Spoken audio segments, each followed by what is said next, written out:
You don't lose control in a moment of weakness.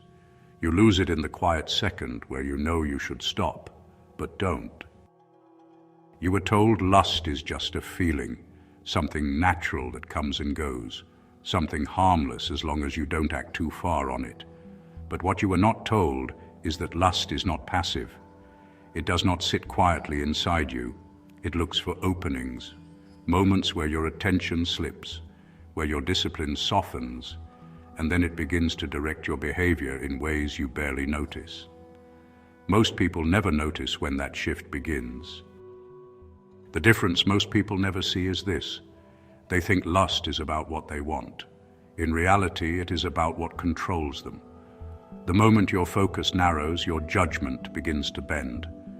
You stop evaluating clearly. You start justifying small decisions that you would normally reject. And those small decisions begin to shape outcomes you did not intend. And those outcomes rarely look connected to the cause. What makes this dangerous is how normal it feels while it's happening. You don't experience it as loss of control. You experience it as choice. A message sent, a boundary lowered, a decision delayed.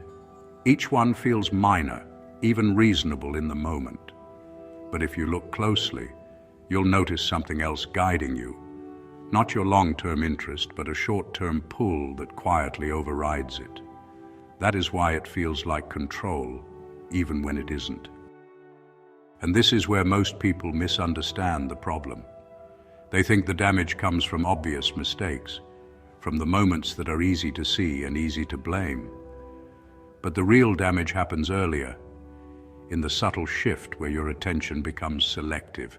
You stop seeing consequences clearly. You begin focusing only on what feeds the impulse, while everything else fades into the background. That is where control starts to slip. By the time you see it, it has already moved. That shift is rarely loud. It does not announce itself. It happens quietly in the way your attention starts to orbit around a single point. Conversations become filtered, decisions become biased, and time begins to move differently. What should feel temporary starts to feel urgent, and what should matter long-term begins to lose weight. And in that shift, you are no longer directing yourself as clearly as you think. You begin to reorganize your priorities without noticing it. Plans are adjusted, standards are lowered, and certain lines you once held firmly start to blur. You tell yourself it is temporary, that you are still in control, that you can return to your usual discipline whenever you choose. But the fact that you need to return at all should tell you something has already moved. You don't lose control suddenly, you adjust into it. And once that movement begins, it does not stay contained. It spreads into how you carry yourself, how you speak, how you respond. People notice the shift, even if they cannot explain it. Your attention feels divided. Your presence becomes less stable. And in environments where perception matters, that instability is read as weakness long before you realize it yourself. This is where the cost begins to show, not in dramatic consequences, but in subtle losses. You are taken less seriously. You are easier to influence. Decisions that once required effort now happen around you without your input. Not because people are actively trying to undermine you, but because your signal has changed. And people respond to signals more than intentions. And your signal changes before your results do. If you look closely, you'll notice that people who maintain control do something different. It is not that they feel less. It is that they do not allow feeling to dictate direction. They can recognize the pull without submitting to it. And that difference, though it looks small from the outside, creates a completely different set of outcomes over time. They understand that lust is not just about attraction, it is about attention. Where your attention goes, your behavior follows. And when your attention is captured, your decisions begin to serve that capture, often at the expense of everything else you claim to value. Attention is where control quietly begins. Once your attention is captured, It begins to reshape how you interpret everything around you. You start reading signals differently, assigning meaning where there may be none, amplifying small details while ignoring larger realities. What would normally seem insignificant begins to feel important, and what should carry weight starts to feel distant. This distortion does not feel like distortion while it is happening. It feels like focus, and that is what makes it effective. You believe you are paying closer attention, when in reality, your field of awareness is narrowing in a way that limits your judgment. And when that narrowing continues, it starts to influence how you justify your actions. You begin to create explanations that protect the impulse instead of questioning it. What once required discipline now becomes negotiable. You tell yourself that the situation is different, that the context makes it acceptable, that this one exception will not matter. But those explanations are not neutral. They are constructed to reduce resistance, to make it easier for you to move in a direction you would normally avoid. And the more often you do this, the more natural it begins to feel. What repeats long enough stops feeling like a mistake. At that point, the problem is no longer the impulse itself. It is the pattern it creates. Because once you begin adjusting your standards to accommodate it, you are no longer operating from a fixed position. You are reacting. And when you react consistently, you become predictable. People may not know the exact cause, but they sense the pattern. They see where your attention goes, what shifts your behavior, what alters your decisions. And anything that can be predicted can be influenced. This is where control quietly leaves your hands, not in a single mistake, but in a series of small adjustments that accumulate over time. You begin to respond faster than you think, to move before you evaluate, to prioritize the immediate over the deliberate. And in doing so, you give up something most people never realize they are losing: the ability to choose without pressure, the ability to step back and see clearly before acting. That distance is what creates control, and once it is gone, everything else begins to follow. And most people don't notice what they've already lost.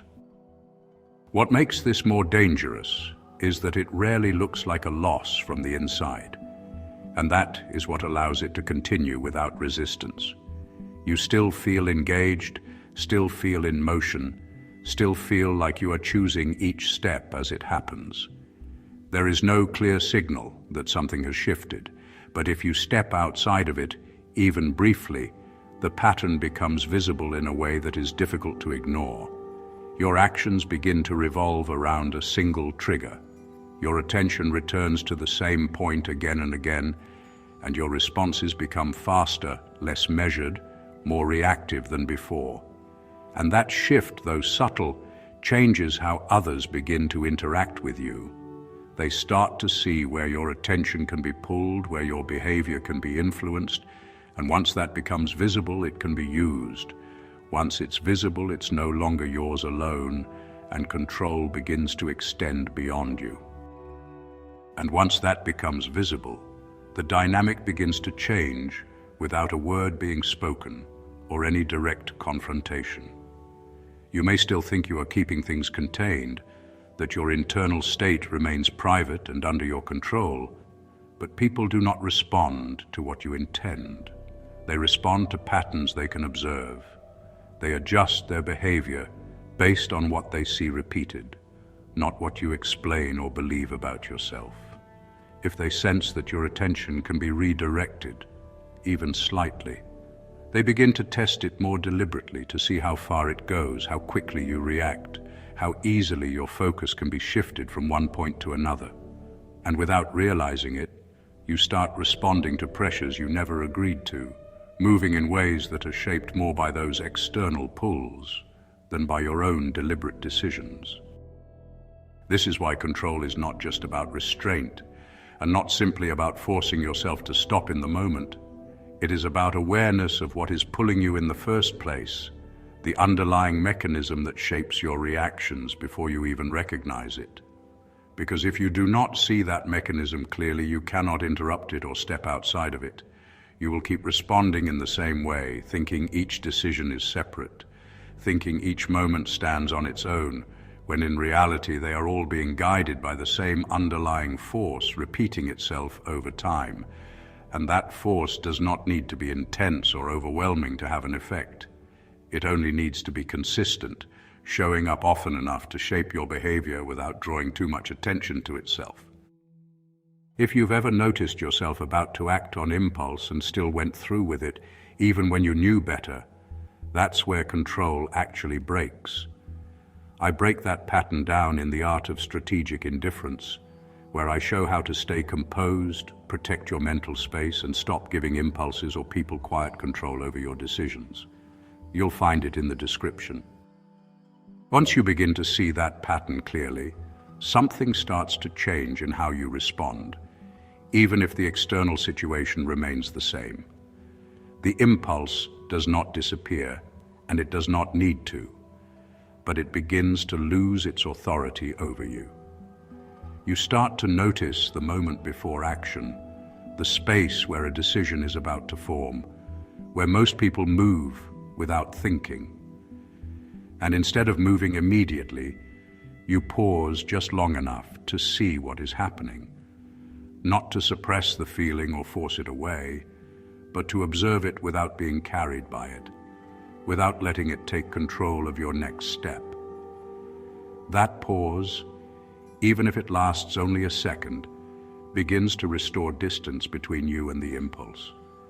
And that distance changes everything, because distance is where control quietly returns and begins to stabilize your behavior again. That moment of pause is where everything starts to change. From that distance, your decisions begin to change in a way that feels subtle at first, but becomes more noticeable over time. You stop reacting to the immediate pull and start evaluating the direction it is taking you rather than the feeling it creates in the moment. You begin to pause just long enough to see beyond the surface, to understand where that impulse is leading instead of simply responding to it. You ask a different question, not what do I feel like doing right now, but where does this lead if I follow it? And what does that say about the direction I am moving in? That shift may seem small, almost insignificant, but it alters the outcome entirely. Because once you see the path ahead clearly, the impulse loses its ability to disguise itself as harmless or temporary, and you begin to recognize it for what it actually is. And when you begin to make decisions from that place consistently, something shifts in how you are perceived, even if nothing about your external behavior seems dramatically different. Your presence starts to change in a way that is subtle but noticeable. You appear more stable, more deliberate, less affected by sudden shifts in emotion or environment that would normally pull your attention. Your responses feel measured rather than immediate, and that difference becomes visible over time. People begin to sense that your attention is not easily captured, that your reactions are not automatic, and that you are not as easy to influence as before. And that alone creates a different level of respect, because you are no longer reacting to what is in front of you without thinking. You are choosing how to engage with it, deciding where your attention goes and how much of it you are willing to give. That is where the real shift begins to take place, not as something dramatic, but as a quiet reordering of how you relate to what you feel.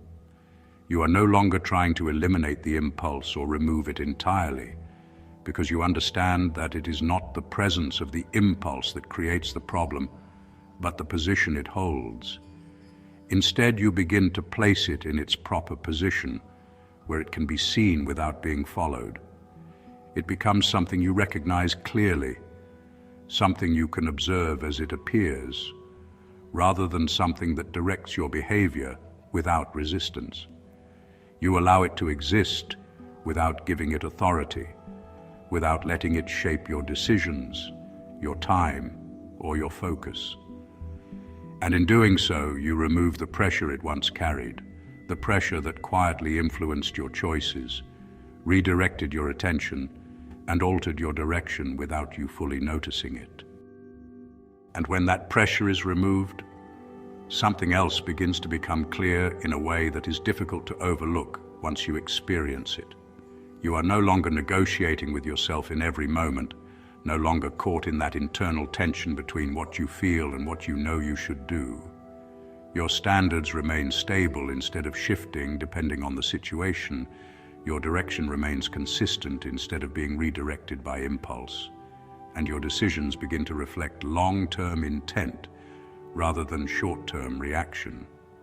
What once felt like effort or discipline starts to feel more natural and automatic, because you are no longer being pulled in multiple directions at once or constantly adjusting to competing impulses. And once that stability becomes consistent, you begin to notice something else, something subtle but difficult to ignore once it appears. Situations that once felt difficult or overwhelming start to lose their intensity, almost as if their grip on you has weakened. The same triggers still appear, the same patterns still present themselves, but they no longer carry the same weight or urgency, not because they disappeared, but because your response to them changed in a way that removes their influence. You are no longer pulled into them automatically. And when your response changes like that, the situation itself begins to feel different, less controlling, less urgent, and far more manageable than it once seemed. Most people never reach this point because they remain focused on the feeling itself, treating it as the problem that needs to be removed or eliminated. They try to push it away, fight against it, or suppress it, believing that resistance will give them control. But in doing that, they keep their attention locked onto it, which only strengthens its influence. The more they focus on it, the more present it becomes, and the harder it is to step away from it. What they don't realize is that control does not come from resistance. It comes from redirection, from consciously deciding where your attention goes, regardless of what is trying to pull it, and learning to shift your focus without engaging with the impulse itself. And that is where the real advantage begins to settle in, not as something obvious or dramatic, but as a quiet and consistent shift in how you operate. You are no longer someone who is easily influenced by impulse or pulled in different directions without noticing it happening. Instead, you begin to create distance between what you feel and what you choose to do. You become someone who can observe without reacting, who can feel without immediately following, who can pause long enough to see what is actually happening before making a decision. That pause becomes part of how you move, not something you have to force. And over time, that level of control starts to stabilize your behavior, your attention, and your direction. It becomes clear in how you carry yourself and how you respond. And that level of control, once it becomes consistent, quietly separates you from those who are still being guided by forces they have not yet learned to recognize, let alone understand, leaving them reacting to patterns they cannot see, while you move with awareness of what is actually influencing them. If this made something clearer, you can support the video with a like so it reaches the kind of people who are ready to see this differently, and share it with someone who still believes control is about resisting in the moment, instead of understanding what's pulling them. I'm also interested in how you see this, so tell me in the comments, when was the last time you noticed yourself about to act and chose not to? And if you've ever noticed yourself about to act on impulse and still went through with it, even knowing it would cost you later, that's where control actually breaks. I break that pattern down in The Art of Strategic Indifference, where I show how to stay composed, protect your mental space, and stop giving impulses or people quiet control over your decisions. You'll find it in the description. There's also a Patreon linked below where I share private material that isn't structured for public platforms, more direct breakdowns, deeper observations, and ideas that require a different level of attention. Subscribe if you want to understand how control, perception, and human behavior actually work beneath the surface. And if you're ready to go further into this, watch the next video.